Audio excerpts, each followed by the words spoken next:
إن الله تعالى قال إذا ابتليت عبدي بحبيبتي فصبر عوضته منهما الجنة يريد عينيه. رواه الإمام البخاري.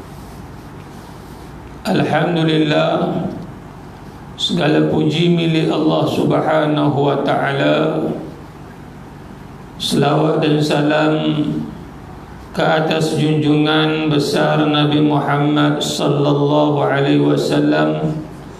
Selawat dan salam ke atas keluarga baginda serta para sahabat radhiyallahu anhum ajma'in. Muslimin muslimat, mudah-mudahan kita dikurniakan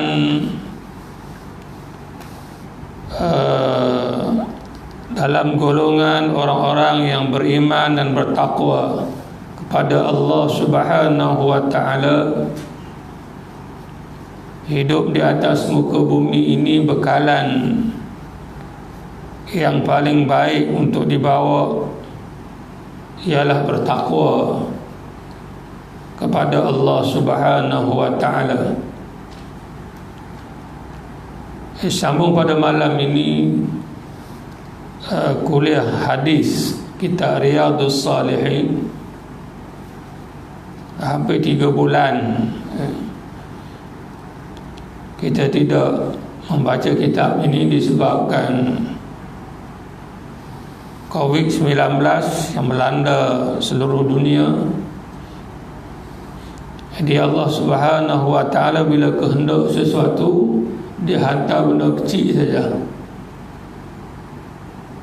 dia habis cembera semua orang. Hidup tak tenang, semua tak tenang, susah. Atau baru benda kecil, belum lagi benda-benda yang besar. Ke dalam diri kita sendiri, kalau Allah Ta'ala tarik satu orang saja ke dalam diri, Allah Ta'ala bagi satu orang kita ini berpusing-pusing. Nak makik subuh memang tak larat makik lah.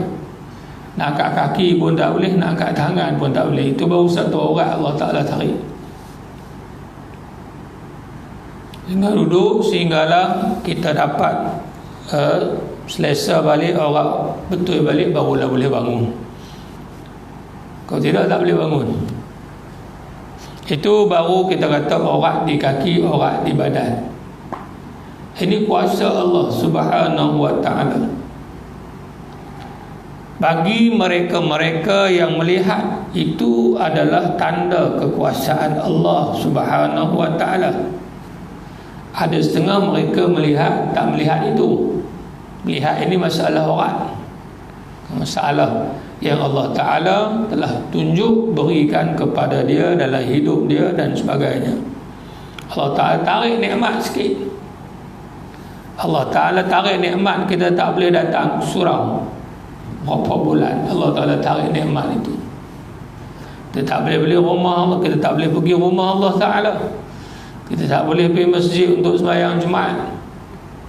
Allah Ta'ala buka balik supaya kita boleh pergi sembahyang Jumaat. Ini benda-benda yang melihat, kita perlu melihat dari sudut keimanan, ketakwaan kita kepada Allah Subhanahu wa ta'ala.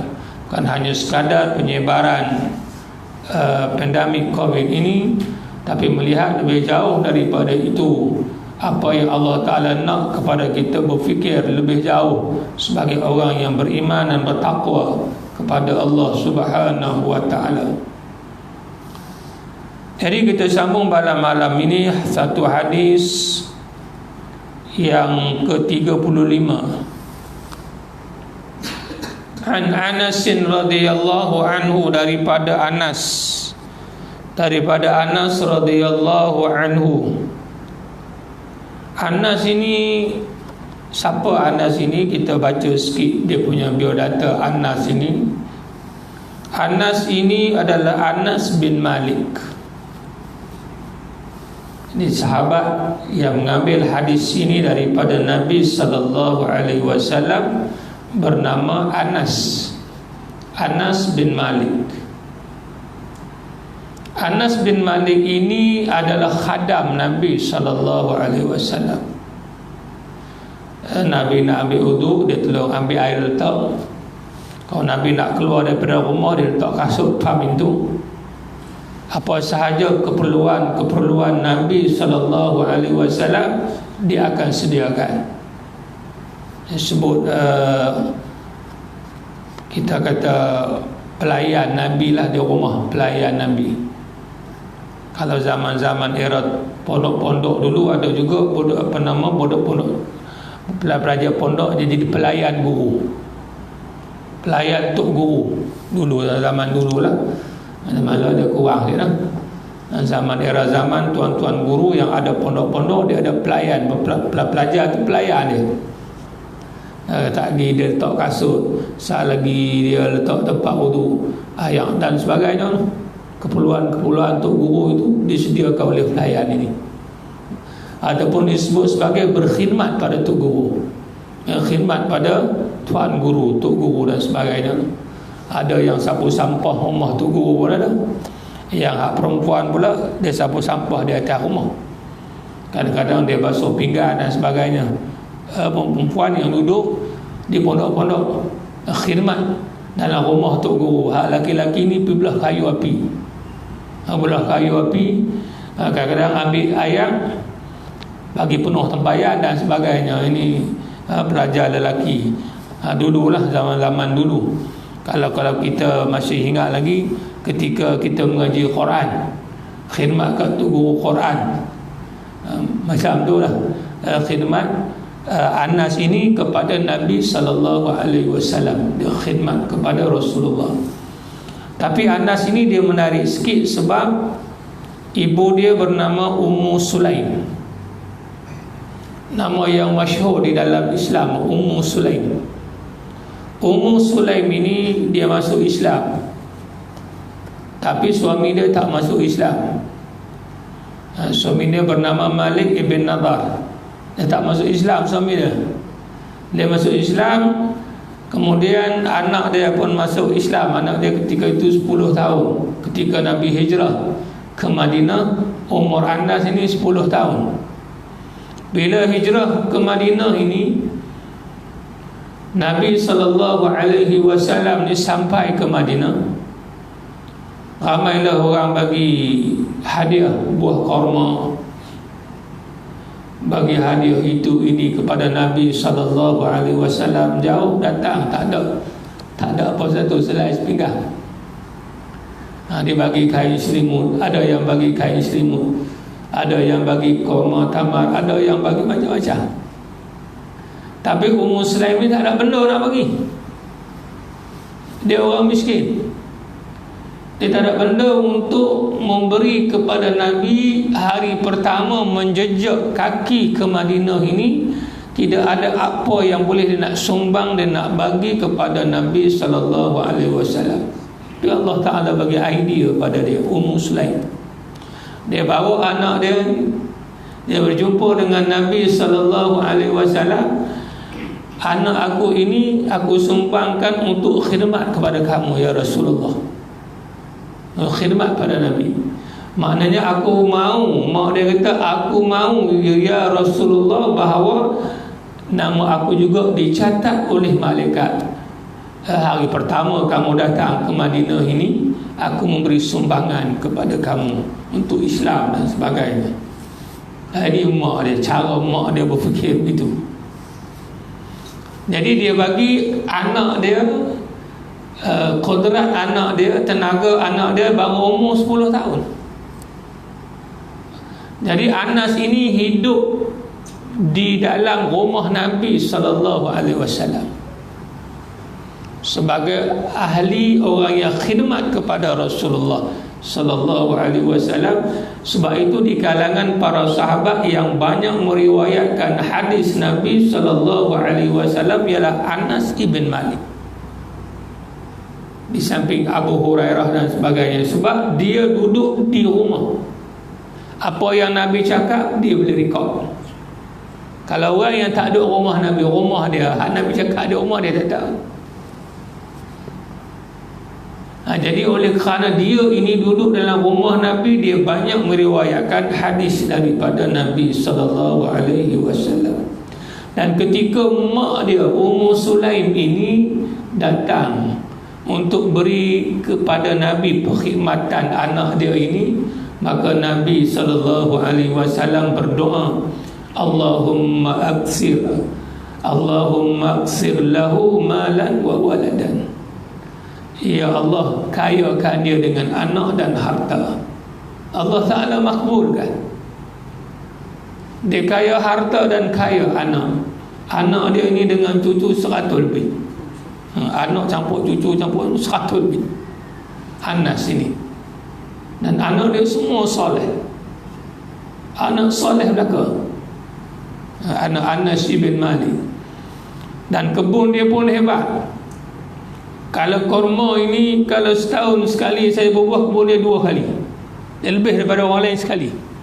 Ini berkat doa Nabi SAW kepada Anas. Tapi yang lebih hebat daripada itu lagi ialah Anas ini Allah Ta'ala dah redha. Allah Ta'ala dah redha hidup Anas ini semasa dia hidup atas muka bumi, dan dia tahu Allah Ta'ala redha. Kita tak tahu. Allah Ta'ala redha dengan kita pun tak tahu. Hidup kita ni Allah Ta'ala redha ke tidak, kita pun tak tahu. Tapi Anas ini di antara sahabat yang Allah Ta'ala sudah memberi pengiktirafan. Allah Ta'ala dah redha dah dengan Anas ini. Masa dia masih hidup lagi, dia dah dapat title redha Allah Subhanahu wa Ta'ala melalui junjungan besar Nabi sallallahu alaihi wasallam. Anas ibn Malik. Ini hebat, Anas ibn Malik. Ini hadis ni dia yang riwayat, iaitu wa an Anasin, serba sedikit ringkas biodata Anas ibn Malik. Qala, dia berkata, sami'tu Rasulullah sallallahu alaihi wasallam yaqul, aku dengar Rasulullah sallallahu alaihi wasallam bersabda. Dia hadis ni bila dia kata aku dengar, hadis ni memang paling kuat. Aku dengar, maksudnya dia dengar terus daripada Nabi sallallahu alaihi wasallam. Aku sami'tu, aku mendengar. Bukan ambil daripada siapa-siapa tak. Bukan ambil daripada nu kawan nu, daripada Abu Bakar ke tak. Aku dengar Nabi kata. Sami'tu Rasulullah sallallahu alaihi wasallam yaqul, aku dengar Nabi bersabda. Inna Allah azza wa jalla qala, telah berfirman, bahawasanya Allah Ta'ala telah berfirman. Dia kalau hadis, dia teks macam ni, sesungguhnya Allah Ta'ala berfirman. Tapi hadis, nama dia hadis kursi. Nabi berkata Allah Ta'ala berfirman, bukan ayat Quran. Ayat Quran Allah Ta'ala berfirman. Yang ni Nabi, aku mendengar Nabi kata Allah Ta'ala berfirman. Ini dia panggil hadis qudsi. Hadis qudsi ini makna daripada Allah, lafaz Nabi berkeluar. Makna daripada Allah, tapi lafaz itu Nabi yang berkeluar. Nabi yang lafazkan, mengikut lafaz Nabi. Tapi kalau Al-Quran, makna dan lafaz daripada Allah Subhanahu wa ta'ala. Itu beza hadis kursi dengan Al-Quran. Jadi kalau kita baca hadis, kita berjumpa begini, inilah dia panggil hadis kursi. Bahawa Allah Ta'ala telah berfirman apabila aku. Bila hadis kursi ni disebut kataan aku, makna dia Allah, bukan Nabi sallallahu alaihi wasallam. Kalau hadis Nabawi disebut aku, itu ialah Nabi Muhammad sallallahu alaihi wasallam. Tapi kalau hadis kursi perkataan aku ini merujuk kepada Allah azza wa jalla. Jadi apabila aku menguji, aku ini ialah Allah, seorang hamba. Jadi Allah Ta'ala katalah hadis kursi ni, kalau aku uji seorang hamba, uji kita lah, kalau Allah Ta'ala uji kita, Allah Ta'ala uji seseorang hamba dengan mengambil dua benda yang amat dikasihi, Allah Ta'ala ambil dua benda yang kita suka. Allah Ta'ala uji ni hak benda kita suka. Apa benda yang kita suka, Allah Ta'ala ambil. Sedangkan dia menerima dengan sabar dan ikhlas, nescaya aku akan beri ganjaran syurga di akhirat kelak. Aku ni Allah, aku yakni Allah akan beri ganjaran syurga di akhirat kelak. Yang Rasulullah maksudkan dengan dua benda yang amat dikasihi itu ialah dua matanya. Ini yang Nabi sebut yang dikasihi oleh kita ini dua mata. Allah Ta'ala bagi dua mata, Allah Ta'ala ambil balik. Maksudnya buta lah. Allah Ta'ala bagi dua mata, kita boleh celak. Tiba-tiba berlaku kemalangan, buta. Maknanya Allah Ta'ala tarik balik nikmat mata itu. Jadi apabila seseorang itu bersabar dan ikhlas tentang Allah Ta'ala dah buta semula mata dia itu, sehinggalah dia meninggal dunia, maka tidak ada balasan selain daripada syurga Allah sahaja, kalau dia bersabar. Sebab tu kalau kita tengok dalam isu-isu yang macam ini, biasanya kita teringat kepada kisah Nabi Ayyub alaihissalam. Kisah Nabi Ayyub, kisah Nabi Ayyub dan juga kisah Zinnirah di zaman Nabi SAW. Kalau kisah Zinnirah ini, seorang Sri Kandi Islam. Zinnirah Arumiyah, dia orang Rom. Dia di kalangan perempuan yang awal masuk Islam. NUIC buat nasyid Zinnirah, dan namanya kurang masyhur juga, tidaklah seperti Khadijah, tidaklah seperti Sumayyah. Zinnirah ini, tapi nama dia terkenal di kalangan malaikat. Zinnirah ini, dia awal masuk Islam. Di kalangan perempuan yang awal masuk Islam ni adalah Zinnirah. Dia ini hamba kepada Umar bin Khattab, masa itu tak masuk Islam lagi. Dan dia juga dikatakan juga pernah menjadi hamba kepada Abu Jahal. Zinnirah. Yang ketiga dia masuk Islam, seperti juga Bilal bin Rabah, seperti juga dengan Sumayyah, seperti juga dengan Yasir, seperti juga dengan Khabat ibn Arad dan juga yang lain-lain. Dia diseksa. Seorang perempuan diseksa begitu hebat sehingga mata dia buta. Banyak riwayat tentang mata dia buta. Macam mana mata dia boleh buta? Ada kata cucuk besi, ada kata cucuk kayu, macam-macam lah. Tapi mata dia buta. Apabila mata dia buta ni, maka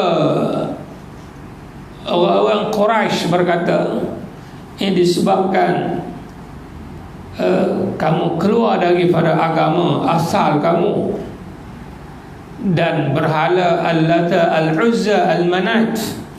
Tiga berhala yang besar, Al-Lata, Al-Uzza, Al-Manat, telah membutakan mata kamu. Kemudian kata Zinnirah ini, Allah Ta'ala akan mengembalikan mata aku semula. Aku yakin Allah Ta'ala akan kembalikan semula mata aku, boleh celak semula. Maka selepas beberapa masa, Allah Ta'ala kembalikan mata dia, boleh celak semula. Keyakinan dia pada Allah. Mula-mula dia celak, kemudian dia buta, kemudian Allah Ta'ala boleh bagi celak lagi. Kuasa Tuhan. kuasa Allah. Walaupun kita kata kalau besi panas cucuk, mata ni susah nak selek balik, dah rosak macam-macam. Tapi Allah Ta'ala adalah Tuhan yang maha berkuasa. Apabila dia selek balik, maka orang-orang Quraisy buat lagi satu isu. Ini adalah sihir daripada Muhammad. Sihir daripada Muhammad ini. Muhammad buat sihir, dia boleh tengok balik. Dia macam itulah orang-orang yang bukan Islam ini. Bila Islam begini, dia kata begini. Bila itu, dia kata begitu, macam-macam. Dia cari isu untuk nak tutup kelemahan yang ada. Jadi Allah Ta'ala ganti balik. Kalau mereka-mereka yang sabar, yang ikhlas. Macam anak kawan saya, ada orang tua-tua dulu, dia tak bagi anak-anak. Macam kita ada tangga, kemudian kita sandak tangga tu, orang tua-tua dulu kan dia bagi. Kita ke budak-budak dia panjat, dia suruh letak bagi tidur atas lantai dengan duk sandak di dinding. Orang tua-tua dulu cukup bantang babak tu. Ni kawan saya ni, jiran rumah dia buat pintu gerai depan, tak ada nak siap, dia sandak di dalam rumah jiran dia. Dia sandak ke dinding. Dia sandak ke dinding sebab tak ada siap. Dia duduk jiran sebelah, anak berumur 4 tahun. Tak ada tukang nak main, dia bawa tukang dulu. Tukang tak nak main, dia bawa panjat tu balik. Kena dia mata buta, sebelah buta, sebelah lagi nampak celak sikit. Nampak sikit-sikit. Sebelah tu buta. Sebelah tu tak nampak langsung. Sebelah ni nampak gitu je lah. Baru 4 tahun panjat ni pintu grill yang sandak. Budak-budak 4 tahun dia kira nak panjat. Dia panjat buta. Kadang-kadang Allah Ta'ala bagi celik, kemudian dia bagi buta. Setengah orang kalau dia kecil manis tinggi pun kadang dia buta juga. Tengah orang yang kecil manis serang mata dia kelabu, buta. Ya Allah Ta'ala tarik nikmat mata. Jadi dalam hadis ni Allah Ta'ala akan ganti dengan syurga kalau dia bertakwa pada Allah, dia bersabar dan juga ikhlas. Sebab tu kalau kita tengok Nabi Ayub alaihi salam ini, apabila Allah Subhanahu wa Ta'ala mengizinkan bagi iblis ini merosakkan seluruh harta Nabi Ayub. Kita benda yang kita kasih ni diantaranya harta. Kadang-kadang kereta baru pun nak pergi dekat pun dia tak pernah berani bagi. Takut bercalak. Dia suka pada harta. Jadi manusia ni suka pada harta. Jadi Allah Ta'ala ini mengizinkan iblis menghancurkan seluruh harta Nabi Ayub. Kalau kita duduk di posisi itu, wallahualam bagaimana tindakan kita lah. Sebab tu kita dalam Fatihah kita baca ihdinas siratal mustaqim siratal ladzina an'amta alaihim. Kita minta Allah Ta'ala tunjuk pada kita jalan yang lurus, di mana jalan-jalan yang Allah Ta'ala bagi nikmat pada orang yang Allah Ta'ala bagi nikmat. Di kalangan mereka para nabi, para awliya, para siddiqin, syuhada, salihin. Ini jalan-jalan ini yang kita mohon kepada Allah Subhanahu wa Ta'ala. Sebab itu tentang sabar dan keikhlasan, keyakinan kepada Allah Ta'ala ini, di antaranya ialah kata ulama perlu membaca kisah-kisah awliya, salihin, syuhada dan sebagainya, supaya kita dapat tahu bagaimana mereka ini menjalani kehidupan mereka bila menghadapi situasi begini. Kita cuba nak tiru. Inilah jalan yang kita minta, alladzina an'amta alaihim, yang mana Allah Ta'ala telah bagi nikmat pada mereka. Allah Ta'ala dah bagi kepada mereka jalan siratal mustaqim ini. Kalau kita tengok Imam Syafi'i, dia penyakit bawasir, tengah duk mengajar, darah turun macam-macam. Imam Ahmad kena penjara. Imam Ahmad kena penjara. Imam kena penjara. Orang penjara ni orang jahat. Kalau kita tengok polis main tangkap orang sudah penjara, dalam kepala kita memang pok jahat tu. Ini Imam Ahmad diuji oleh Allah Ta'ala tu kena tangkap sebab dia pegang fatwa, dia mengeluarkan fatwa Al-Quran itu qadim. Sedangkan fatwa nama kerajaan pada ketika itu Al-Quran itu makhluk di kalangan pahaman-pahaman Mu'tazilah. Tapi Imam Ahmad berpegang dengan fatwa Quran itu qadim, ditangkap.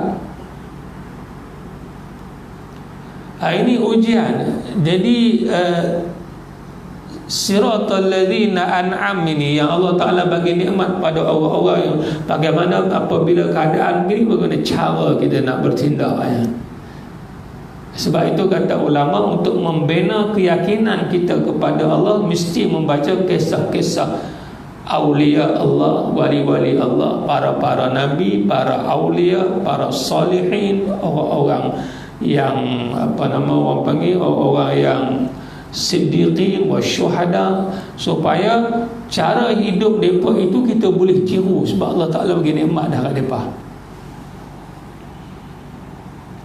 Ghairil maghdubi alaihim, bukan jalan-jalan orang yang Allah Ta'ala murka. Kita minta Allah Ta'ala tak bagi kita, bila timbul masalah dalam kehidupan dan sebagainya, kita tiru orang-orang yang Allah Ta'ala murka di kalangan mereka Yahudi dan seumpamanya.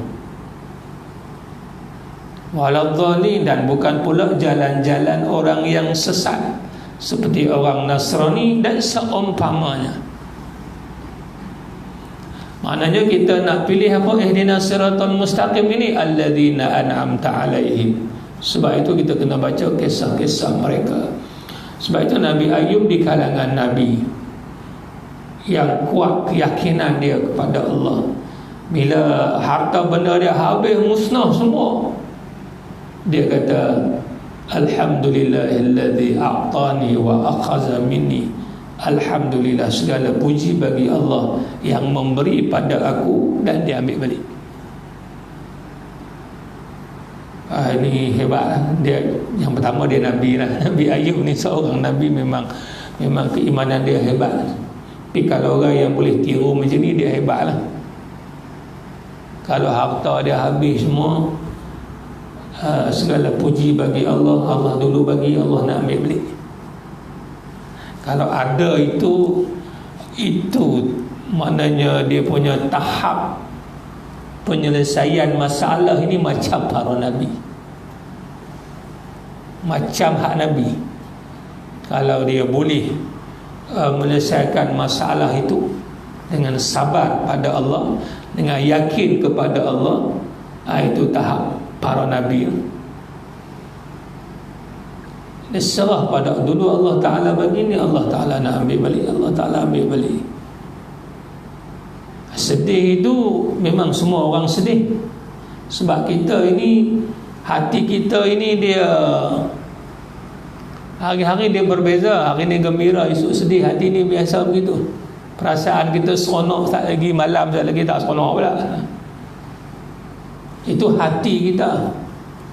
Sebab tu dalam satu doa kita sebut, ya muqallibal qulub sabbit qalbi ala dinik wa ala ta'atik. Hak ni tak boleh berubah. Hak seronok, sedih, dia memang boleh berubah. Tapi untuk ya muqallibal qulub, wahai Tuhan yang membalikkan hati-hati, Allah Ta'ala berkuasa penuh secara mutlak tentang hati kita.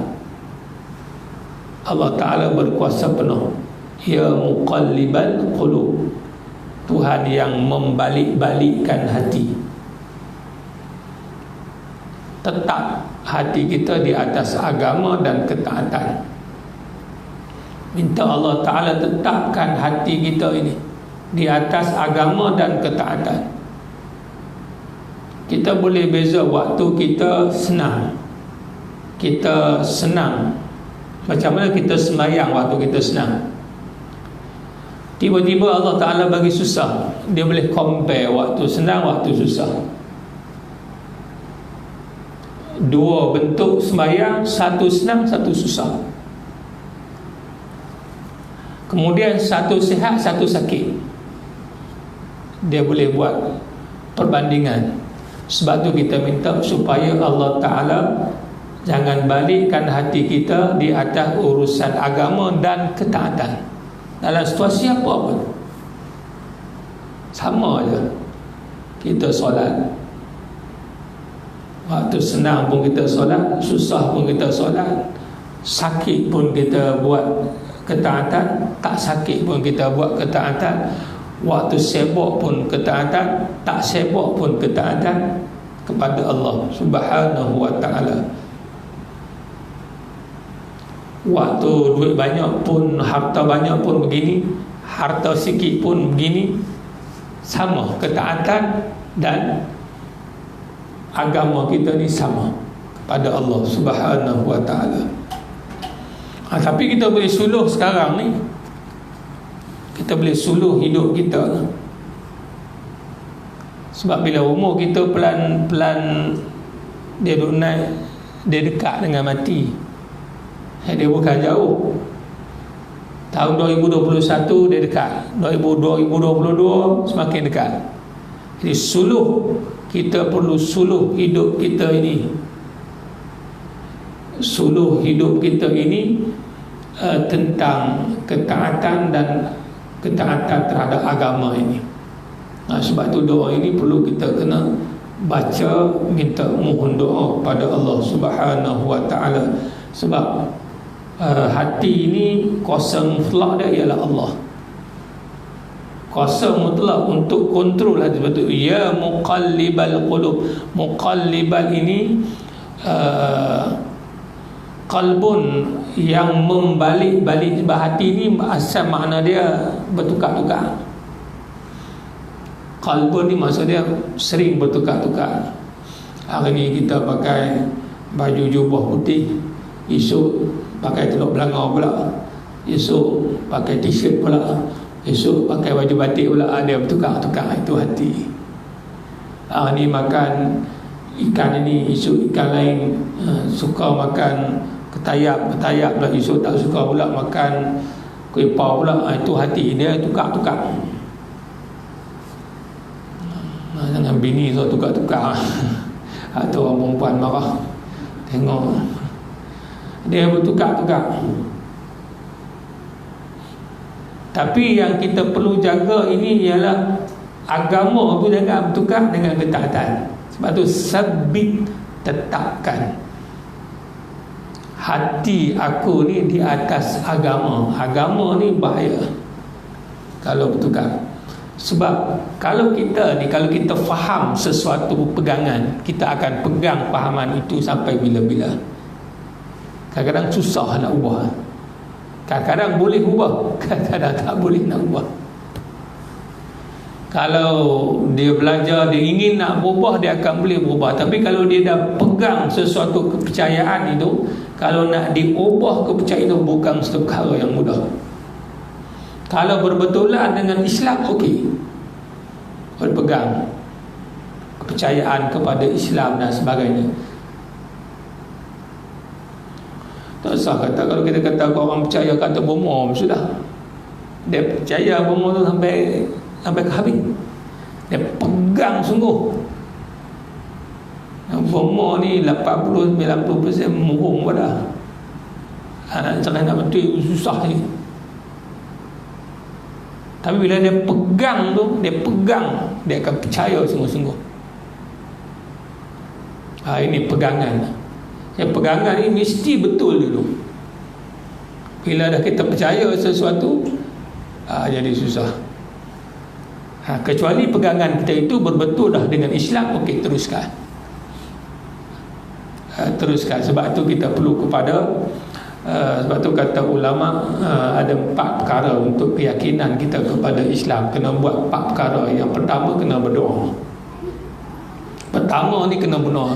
Doa di antara dua doa tadi, ya muqallibal qulub sabit qalbi ala dini wa ala taati. Dan di samping doa-doa yang lain, berdoa sebab kita mohon pada Allah, Allah Ta'ala akan bagi. Yang keduanya, mesti membaca Quran dan menuntut ilmu. Untuk ilmu ini perlu. Sebab kalau kita tengok kronologi pendidikan Islam ini dalam masyarakat Melayu kita ini tak begitu kuat mana.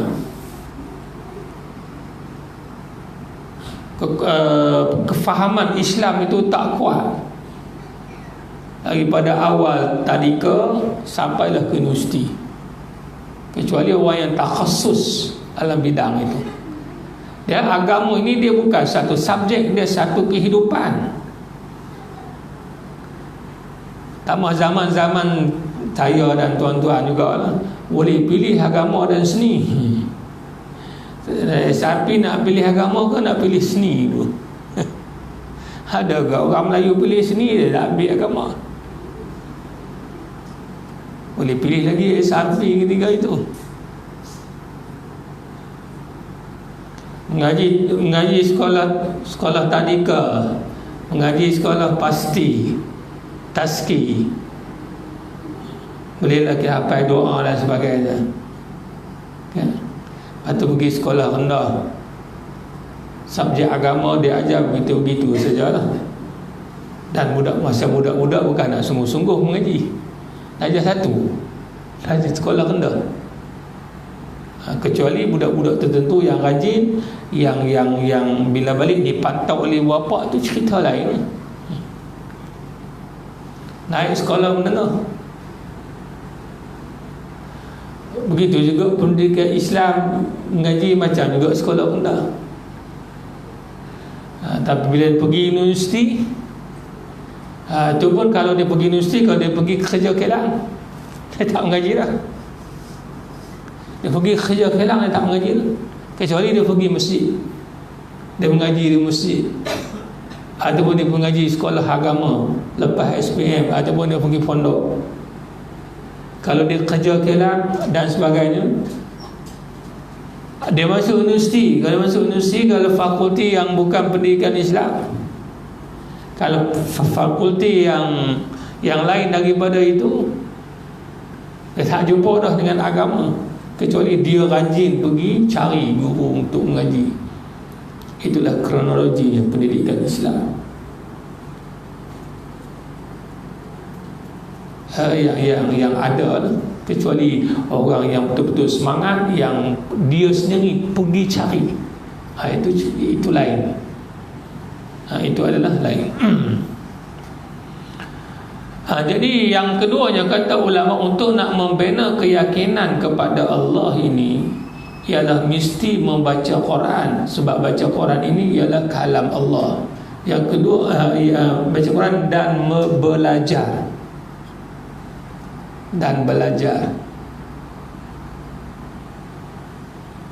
Dia kita buka hari mesti kita kena baca Quran. Kalau buka hari mesti baca Quran. Maksudnya kalau buka esok, nak buka hari waktu subuh kita baca Quran lah. Mana kita baca di awal pagi, sama ada sebelum subuh kita baca Quran, sekurang-kurangnya satu muka, ataupun selepas daripada subuh. Dan awal pagi ini tempat yang pertama kita jejak kaki ialah masjid ataupun surau. Tempat pertama, bukan kedai, bukan kedai beli tayak. Tempat pertama kaki setiap pagi kita nak buka, setiap hari nak buka, ialah kaki itu ialah rumah Allah Ta'ala. Dan Allah Ta'ala menyebut, Nabi SAW menyebut, orang yang menjejak kaki ke rumah aku, maka diisytihar dia orang yang beriman kepadaku, kepada Allah Subhanahu Wa Ta'ala. Maknanya bacaan pertama, hari pembuka hari pembacaan pertama ialah Al-Quran.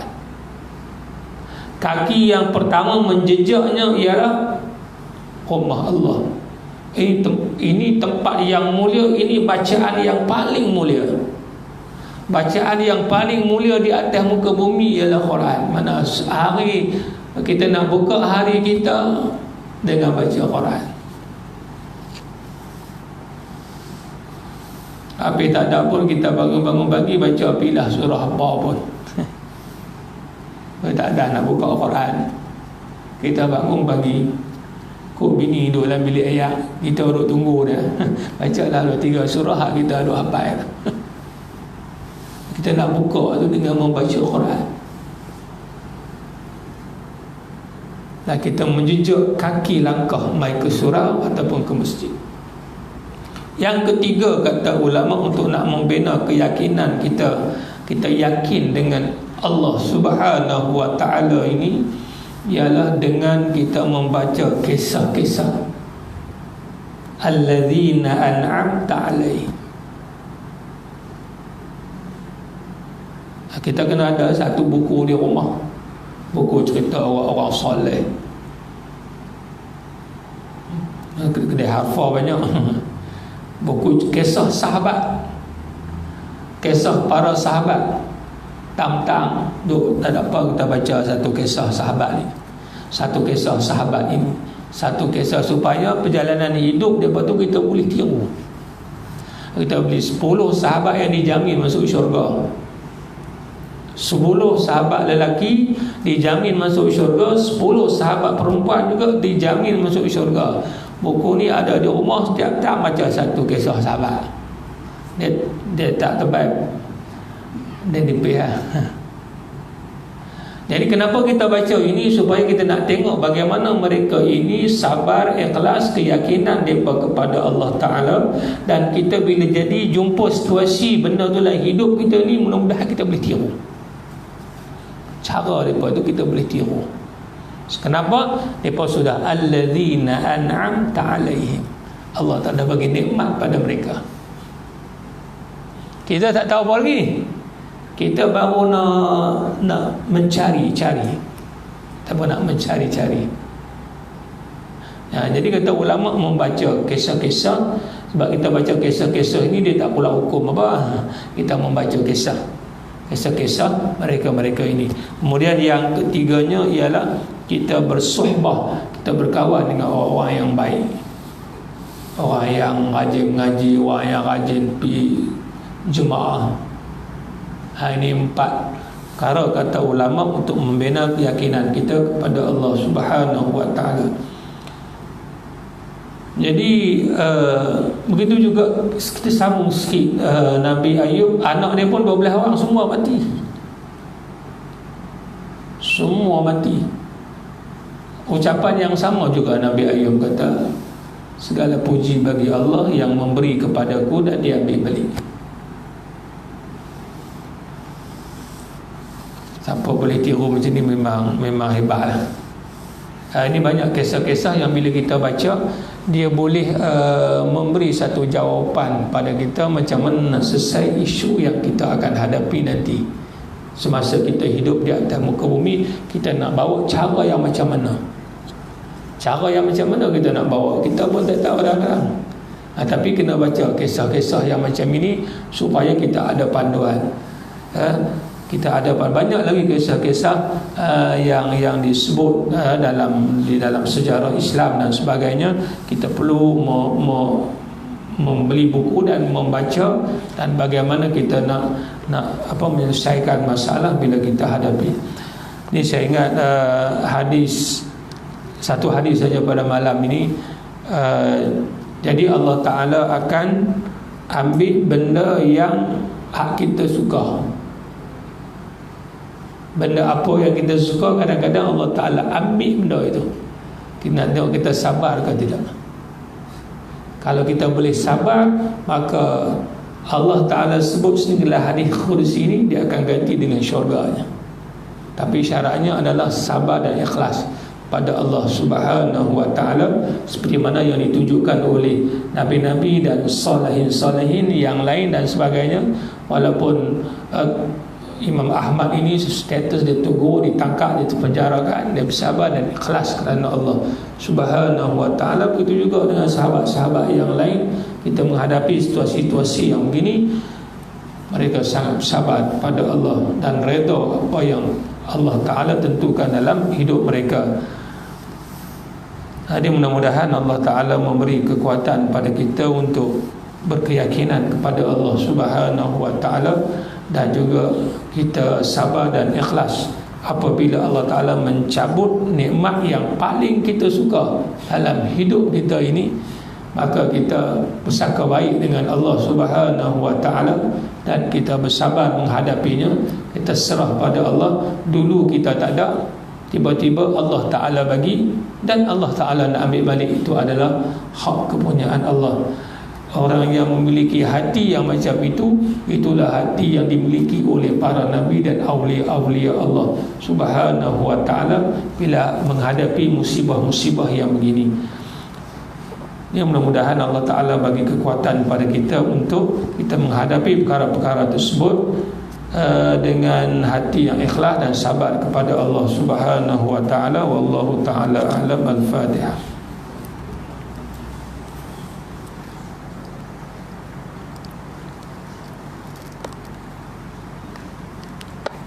اللهم صل على سيدنا محمد في الأولين والآخرين وسلم. رضي الله تبارك وتعالى عن سادتنا أصحاب سيدنا رسول الله أجمعين.